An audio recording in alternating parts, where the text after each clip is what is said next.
जय हिंद। कैसन बाड़ा सभे। तो हम सब जाने के बहुते बहुते स्वागत बा स्पेक्ट्रम ऑनलाइन क्लासेस बाई अमरेश सर। और आज के यह वीडियो में हमने फिर से आज देखल जाई बिहार बोर्ड कक्षा 10वीं के पान फूल भाग 2 के आज अध्याय नंबर 4 के हमने अध्ययन कल जाई। एकरा पहले अध्याय 1, 2 और 3 के वीडियो पोस्ट कर दी हल बा, अपलोडेड बा स्पेक्ट्रम ऑनलाइन क्लासेस पर। अगर भोजपुरी में तारा लोग के थोड़ा सा भी इंटरेस्ट बा तो एकदम भोजपुरी जा करके देखा। और एकदम हर बार के तरह इस वीडियो में भी हम बोलब कि जे हमारी भोजपुरी के वीडियो देख ली ओकर एकदम एग्जाम में 90+ मार्क्स बिना मेहनत के सिर्फ वीडियो के दम पर एकदम अचीव करी। एमे कोनो दू मत नहीं के। आज के ये पाठ बा बिल्कुल एगो ऐसन पाठ बा और ऐसा एगो कवि भी बने ए पाठ के लिख ले जे खुद एगो स्वतंत्र रचना करेलन। बहुत सारा फिल्म में पटकथा के रूप में भी लिखले बाड़े, गाना भी लिखले बाड़न और बहुत सारा मूवी के कहानी भी लिखले बाड़न। तो इतना जानकारी वाला व्यक्ति आखिर हवे के तो सबसे पहले ये पाठ देखा। ए पाठ के नामे बा का बायन। पाठ के नाम बा बायन और ई का ह ए पाठ के विद्या का ह तो ये पाठ के विद्या ह कहानी। बायन एगो ई कहानी ह जेकर लेखक बाड़े विशुद्धानंद जी। और विशुद्धानंद के बारे में कुछ ज्यादा तो नहीं जानकारी, लेकिन मिलल तथ्यन के आधार पर कहल जा सकता कि यहाँ के जन्म बिहार के भागलपुर जिला के घोघा बाजार में सन 1949 में भई रहे। और यहाँ की कुछ बुक भी लिखले बनी जवना में ओकर नाम बा एक नदी मेरा जीवन गीत संग्रह। पहले ही कहनी है कि बहुत सारा पटकथा, कहानीकार, संगीत भी लिखे वाला और कालजली बर्बरिक खंड काव्य है। दुगो याद रखिए एकदम बिल्कुल बहुत जरूरी है याद रखल। तो हमनी के यहाँ के जन्म कहाँ भई रहे तो बिहार के कहा तो भागलपुर जिला के घोघा बाजार में। जिला भागलपुर और घोघा बाजार स्थान एगो जगह रहे जहां विशुद्धानंद के जन्म भई रहे 1949 में। प्रकाशित किताब के नाम यहाँ के एक नदी मेरा जीवन जौन गीत संग्रह और कालजली बर्बरिक ई खंड काव्य है। कुल मिलाकर के देखल जाओ तो ई जौन पाठ बा बायन ई हमरो सबसे पसंदीदा पाठ है। काहे कि ये पाठ में बहुत सारा हमनी के देहात से उठा करके और जौन आजकल एगो बहुत बड़ा यहाँ की काल के गाल में समा जाला ऐसा कहल जाला उ रूप पर इमे चर्चा कइल बा। और पूरे समाज के साथे साथे नवकी पीढ़ी जौन हमनी के चल रहल बा वो पीढ़ी के एमे उजागर कइल बा। ये कहानी के माध्यम से बतावल गइल बा कि जीवन में सब कुछ परदेश से आई है, सब कुछ कमा के आई है, बायन के रूप में बीमारी लेके मत आई है। विषय प्रवेश के बात कर जाओ तो सबसे पहले बायन वाली पाठ बा। तो बायन का होला तो हमनी के देहात से बिलोंग्स करे निसन आवे निसन। तो देहात में सबसे अच्छा एगो चीज देखे के मिलेला कि चाहे कितना बड़ अमीर होखे लेकिन हमनी यहाँ छोट मोट अगर कोनो बर्तन कुल सच्चाई बा एमे देखल जाओ कि बायन के आखिर का होला। ओकर परिभाषा बायन केकरा कहल जाले तो शादी ब्याह जग परोजन में संबंधी के यहाँ से आई कौनो मिठाई के ही बायन कहल जाला। यह कहानी के माध्यम से एड्स बीमारी के बारे में जानकारी दिहल गई बा और एड्स जैसन भयावह बीमारी से जो नवकी पीढ़ी अभी जौन चल रहल बा जौना में हमनी बानी सन तू लोग बाड़ा लो वो पीढ़ी के कहीं ना कहीं सावधान भी कइल गई बा। यह बायन कहानी के अगर बात करी जाओ तो एकरा माध्यम से अभी कहानी जब तू लोग बुक पढ़वा लोग या पढ़ला के जरूरत नहीं कि हम सब बता देते हैं। तो बुक पढ़वा तो में कहानी में 2 गो किरदार बा जौन बायन कहानी पूछे लगी कि बायन कहानी के नायिका के हवे तो बायन कहानी के नायिका सुगिया बिया और ओकर जौन शादी भइल जीतन से वो ड्राइवरी के काम करत रहे। ओकर नायक जीतन बारे ड्राइवर। जीतन के पिता के नाम अभिलाष ठाकुर, लेकिन सुगिया के पिता के नाम के कहानी में चर्चा नहीं थे। दोनों जाने जाति से नाई हलो नौगा जौन कहाला माल उल बनाए वाला।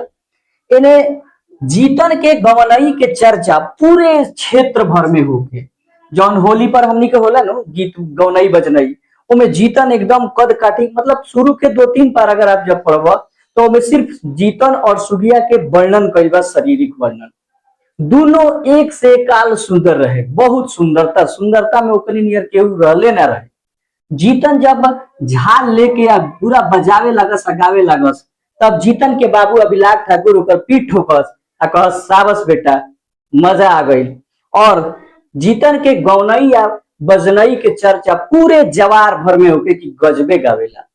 एने सुगिया के बाबू भी अगर लोग के जास दाढ़ी ओढ़ी बनावे दुआरे दुआरे जाके बनाओ तो वो कह कि हम अपना सुगिया खाती एकदम सुगर दमाद ले आए। और इस चीज भी पूछेला कि जीतन के पिता जो अभिलाष ठाकुर रहे वो बार बार अपन जीतन के देख के कहस कि हम एक ना एक दिन लक्ष्मण आ उर्मिला की जोड़ी बनाई।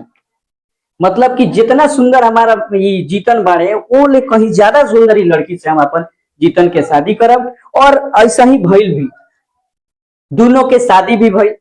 और दोनों के शादी भइला के बाद एकदम दिन दुना रात चौगुना बढ़ोतरी होके लगल केकरा यहाँ जीतन के घरे।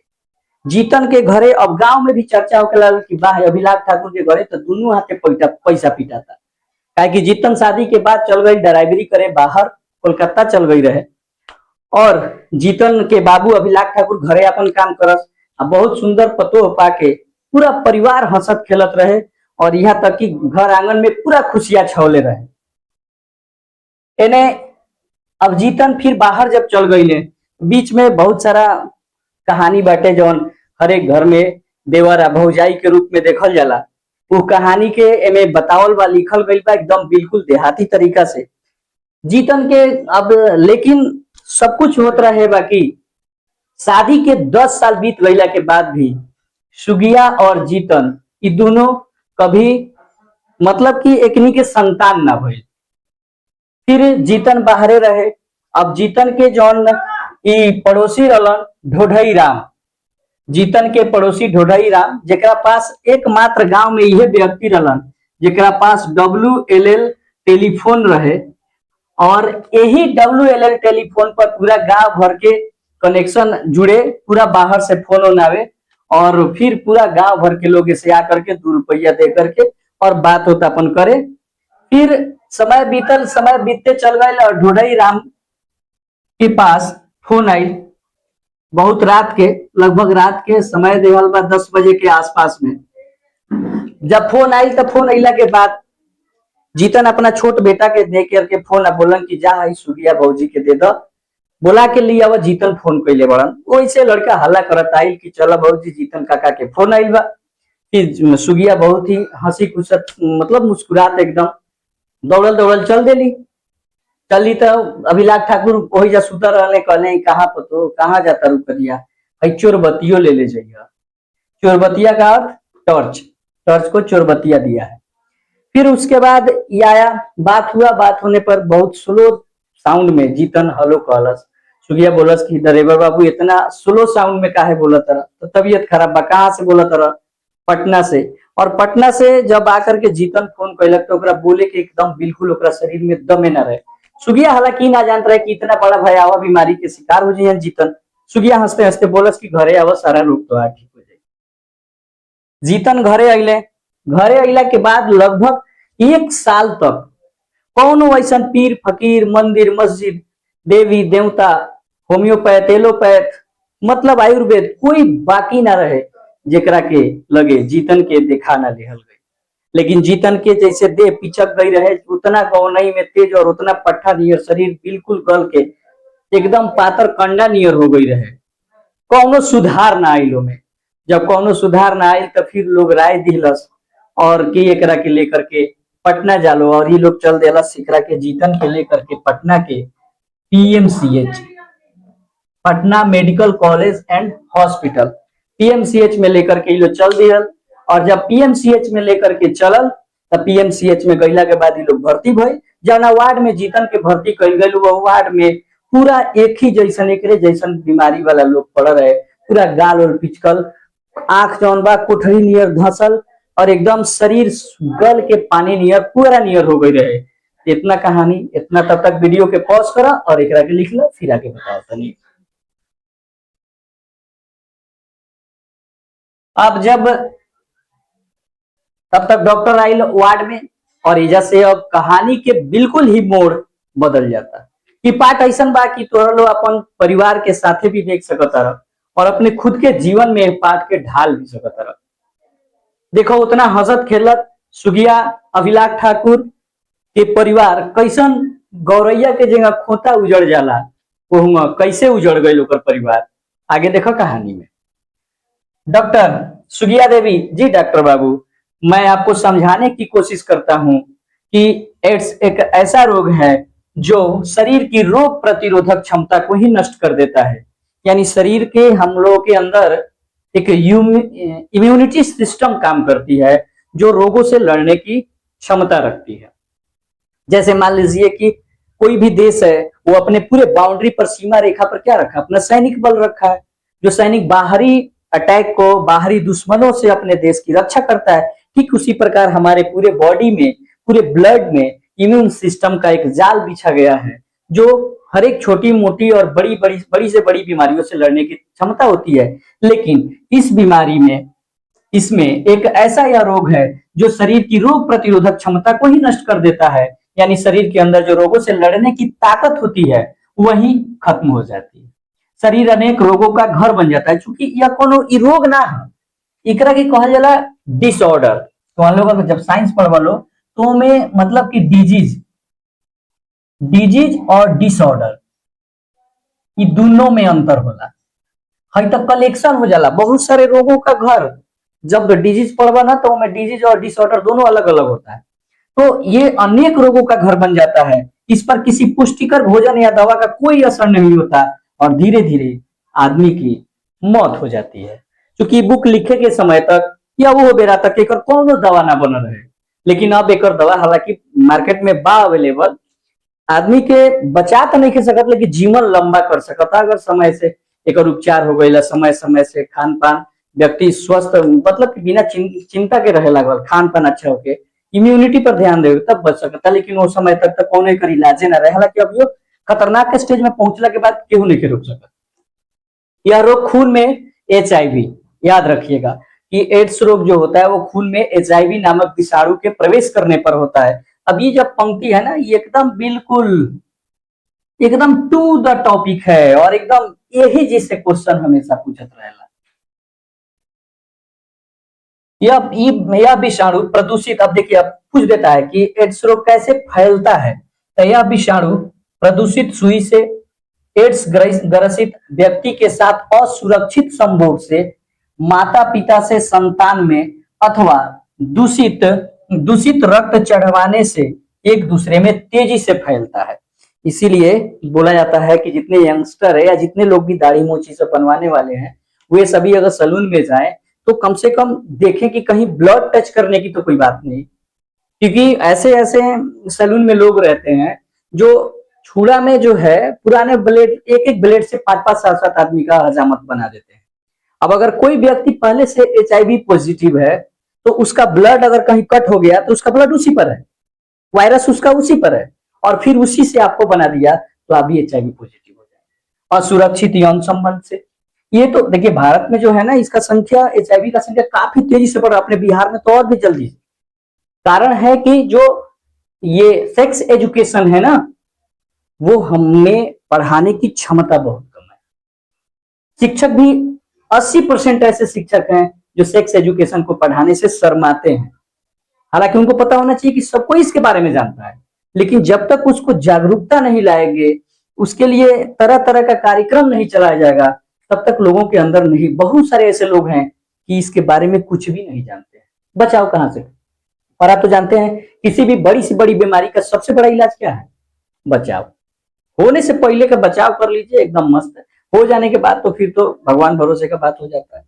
तो व्यक्ति से फैलता है यह विषाणु। अब कैसे पूछता है कि HIV जो होता है एड्स, वो कैसे नहीं फैलता है, क्या क्या करने से?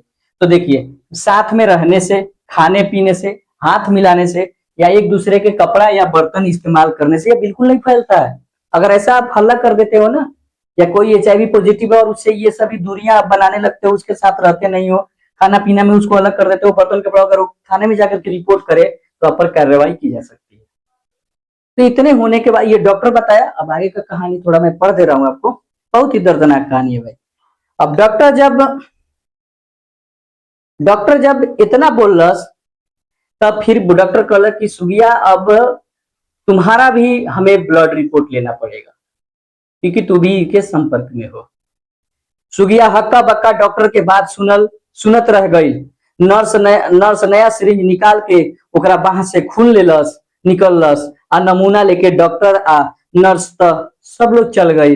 लेकिन बाकी सुगिया के दिमाग में सवालन के बहुते अंबार खड़ा रहे। ओकर चेहरा उतर गई और दिल पूरा दहल गई। फिर कसहू अपने आप के संहार के और जब तक सांस तब तक आस, ये अपना मन में सोच के, बहुत हिम्मती लड़की रहे, सोच के रात भर उ जीतन के सेवा एकदम मशीन नियर करत गई, जैसे जैसे डॉक्टर बोल रहे। लेकिन जीतन के थोड़ा सा देह में अब ताकत ना रहे कि अपन करो फेर सकस। भोर भइल, रात के सब चिंता झटक के उ कमरा से बाहर निकलल और बाहर चाय के दुकान रहे, वहां से जाकर के तुरंत चाय ब्रेड सब कुछ ला करके और जीतन के तुरंत मुंह पोछ उछ के और फिर वो जीतन के मुंह धोवलस और दौड़ के अस्पताल के बाहर गई। चाह पाव रोटी और उसिनल अंडा केरा ई सब ले करके आई और अपन ड्राइवर के नाश्ता करौलस, चाह पियौलस। जीतन अपन अपराध बोध में गुमसुम ओकरा से आंख ना मिला पावत रहे।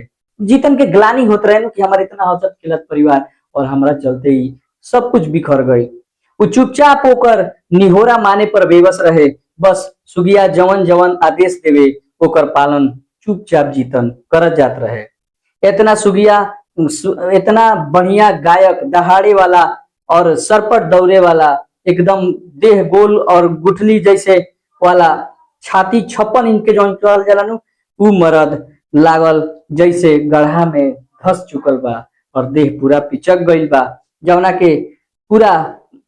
और जीतन धीरे धीरे अपन जौन वार्ड मिल रहे नु ऊपर ओकरा दलीची पर एगो गौरैया के गुजर होता के निहारत रहे चुपचाप कि इसके ही होता जैसे हमरो भी पूरा परिवार उजड़ गई। तब तक इतना भइल तले फिर डॉक्टर आई सुगिया देवी। ई डॉक्टर के आवाज रहे, जी डॉक्टर बाबू। असरा आ उम्मीद के साथ उठ के सुगिया स्वागत कैलस। हमें खेद है, मुझे यह सच्चाई कहनी पड़ रही है कि आप भी HIV पॉजिटिव है, यानी आपके खून में भी एड्स के विषाणु पाए गए हैं।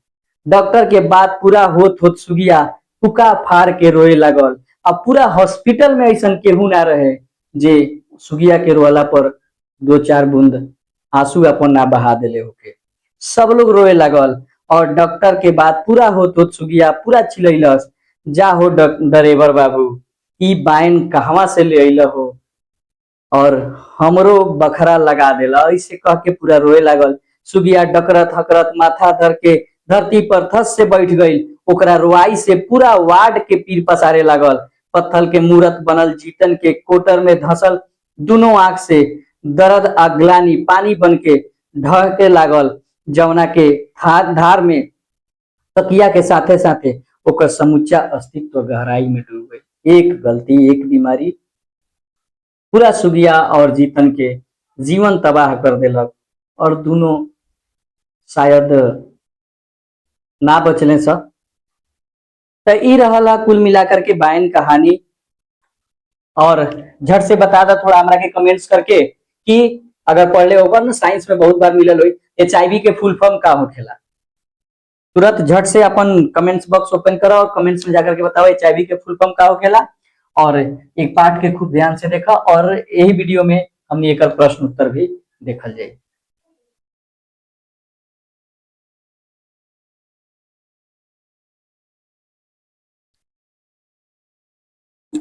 अब हमनी के बायन पाठ के अध्याय 4 बायन पाठ के अब वस्तुनिष्ठ प्रश्न के देखल जाई, लघु उत्तरीय दीर्घ उत्तरीय।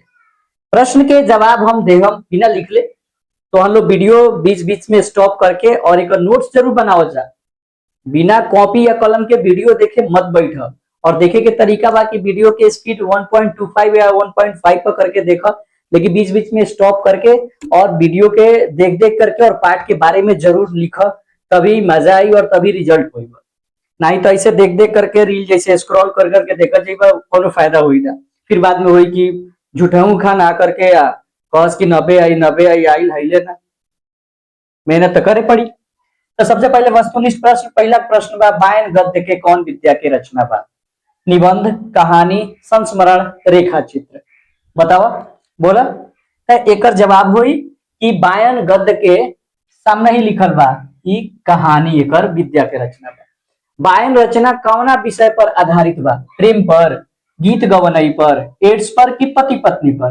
तो ई पूरा पूरा ई जागरूक कैले बा एड्स बीमारी पर। केकरा व्यास गिरी के चर्चा गांव जवार में चटकारा लेके होत रहे? तो एजा जवाब हुई जीतन के, है ना। जीतन जब झाल लेके जब गोड़ दोनों ठेवना मोड़ के जब बैठ जा सा पूरा गावे लगस देया हिला हिला के, उनका बाबू उनका पिठिया ठोक के कस के चाप बस बेटा तोरा गवनाई के तो कोनो जोड़े नहीं। वायन के नायिका के हवे? पाठ के शुरू में बतौले रही कि जैसे क्वेश्चन पूछेला के हवे बोला, तो वायन पाठ के नायिका के हवे? एकर जवाब द कमेंट्स बॉक्स में कि वायन पाठ के नायिका के हवे। विशुद्धानंद के घरे के लोग मूलतः कहाँ के रहनिहार है? ये लोग मूलतः रहे भोजपुर के, लेकिन बाद में ये लोग जा करके भागलपुर में गईला वजह से फिर इनका पूरा विचार में के बारे में इनका पूरा बारे में पता चलेगा। लघुत्तरीय प्रश्न देखा जाए तो 3 गो बा, 7, 8, 9। हमारा लक्ष्मण के उर्मिला मिल गई। ए पंक्ति में लक्ष्मण और उर्मिला केकरा के कहल बा? तो लक्ष्मण मतलब आप जानते बड़ा कि का होला, पुरुष होला, और उर्मिला का हो गई? महिला। तो पुरुष यानी कि अभिलाष ठाकुर के लेकर जीतन पुरुष रहे और सुगिया जो रहे महिला रहे, तो जाहिर सी बात बा भाई पूछा था कि केकरा के कहल गई बा? तो जीतन और सुगिया के, लक्ष्मण और उर्मिला। कौना दृष्टि से? तो एकदम सुंदरता के वजह से एकनी के जोड़ी देख के जौनी जोड़ी लागो रहे।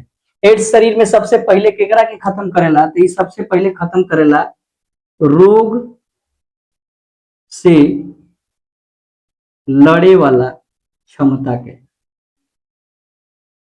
यानी इम्यून यानी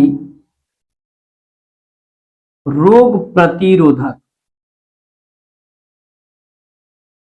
क्षमता के। ये जवाब है का। एड्स कौना विषाणु से फैलेला? तो ये फैलेला, वो बार बार अंग्रेजी आवता, HIV नामक विषाणु से। अब दीर्घोत्तरीय प्रश्न देखला, एड्स फैले कौन कौन कारण है? तो पाठ में एकदम बिल्कुल जो निचवा लिख करके बतैले हैं, एकदम बिल्कुल ध्यान से देखो, सबके जवाब में एड्स फैले कौन कौन कारण हो रहा है। पहले के असुरक्षित यौन संबंध, दूषित सुई के बार बार प्रयोग कैला से, दूषित रक्त चढ़ावला से ना, फिर ब्लड संपर्क भइला से, जे एड्स से ग्रसित लोग बा ओकरा ब्लड से तार ब्लड मैच कर जाई तौना से फैलेला। कौन कौन चीज से एड्स विषाणु ना फैले? तो साथ रहला से, उठला बैठला से, खाना खइला से, कपड़ा बर्तन इस्तेमाल कैला से बिल्कुल एकर फैलाव ना होला।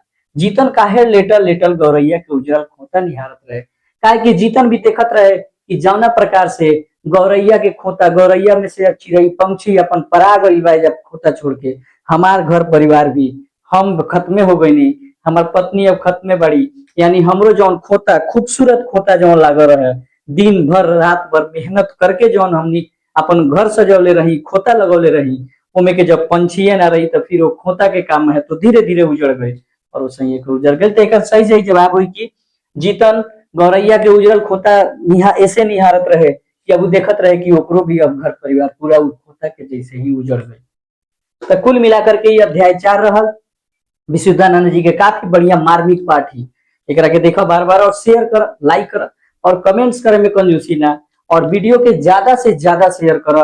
भोजपुरी तू ले ले होबा या ना ले ले होबा, नहीं ले ले तब भी भोजपुरी से इमोशंस जुड़ल बा, देखे के चाहिए, लिखे आवे के चाहिए, काहे कि हमने के अपन माटी के भाषा है भोजपुरिया भाषा, और काफी प्रेम और मिठास बा भाषा में। एकरा के अपना घरे भी दिखा सकत रहे पाठ के, और जागरूक बचाव जरूरी बा। ऐसे अगर अच्छा लगा तो लाइक शेयर कमेंट करा, और तब तक के लिए फिर इंतजार करा अगला वीडियो के। जय हिंद।